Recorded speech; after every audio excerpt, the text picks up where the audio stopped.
Hi, మీరెప్పుడైనా ఆలోచించారా? అసలు మన చుట్టే ఉన్నవారు మనకు తెలిసిన వారే చాలా మందిని మోసం చేస్తూ ఉంటారు. కొంతమందికి ఎవరో ఒకరిని చీటింగ్ చేయకపోతే అసలు రోజే గడవదు కూడా.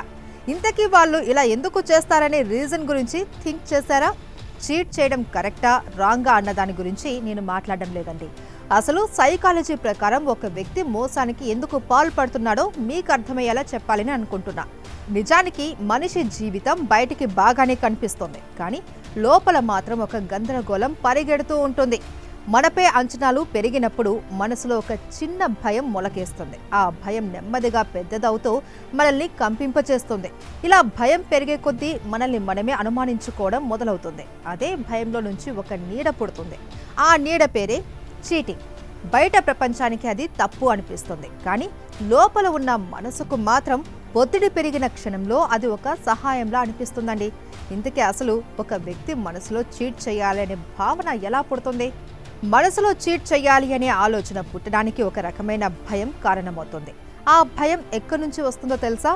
మనం ఫెయిల్ అవుతామేమో అనే టెన్షన్, ఎవరికైనా నిరాశ కలిగిస్తామేమో అనే ఒత్తిడి, మనం కొన్ని విషయాలకు సరిపోమనే అనుమానం. ఈ విషయాలన్నీ కలిసిపోతూ ఓ పెద్ద గుబులు మనసులో తీసుకొస్తాయి. అప్పుడు మనలో ఒక చిన్న స్వరం వినిపిస్తుంది. ఇప్పుడేం చేయాలి? ఎలా బయటపడాలి? ఈ పరిస్థితిని ఎవరికీ తెలియకుండా ఎలా దాచాలి? ఇలాంటి ప్రశ్నలతో సతమతమవుతాం. ఆ స్వరం చెవిలో కదిలే క్షణంలో మనం తప్పుదారికి అట్రాక్ట్ అయిపోతాం. ఇక చీటింగ్ చేసిన వెంటనే మనసులో మరో కొత్త యుద్ధం మొదలవుతుంది. ఇలా చేశానేంటబ్బా అని గిల్టీ స్టార్ట్ అవుతుంది. మాటల్లో చెప్పలేని ఒక ఓటమి భావం కలుగుతుంది. మనం చేసిన పని కన్నా మనసు బయట పెట్టుకునే బాధ ఎక్కువగా ఉంటుంది. ఎందుకంటే ఇది తప్పు చేశాను అనే భావన మాత్రమే కాదు, నేను తప్పు మనిషిననే అభిప్రాయాన్ని కూడా ఇస్తుంది.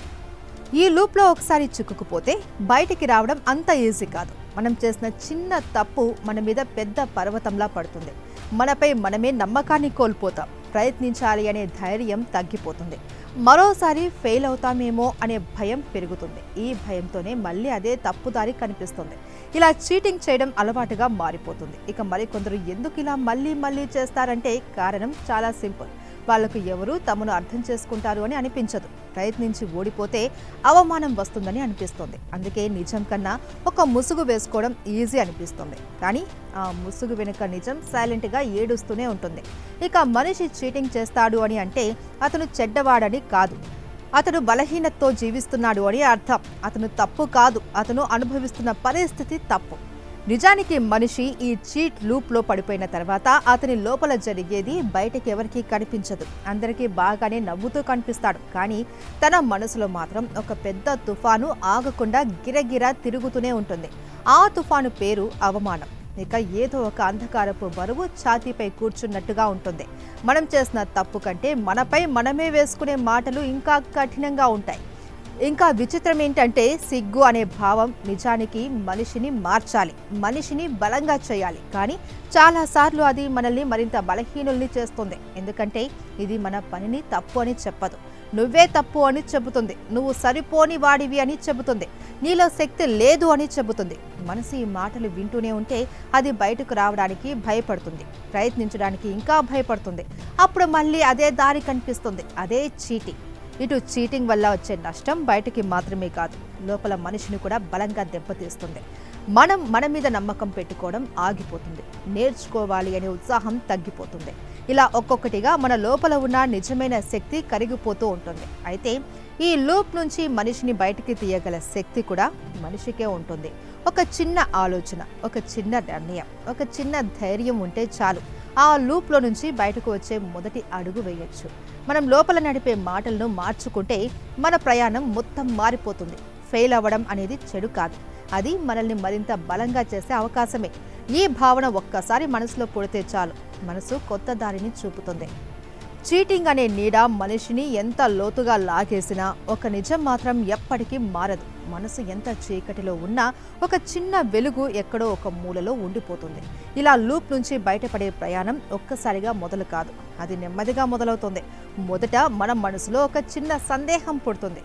ఇది నేనెందుకు ఇలా భావిస్తున్నా, నేనెందుకు ఇలా చేస్తున్నా?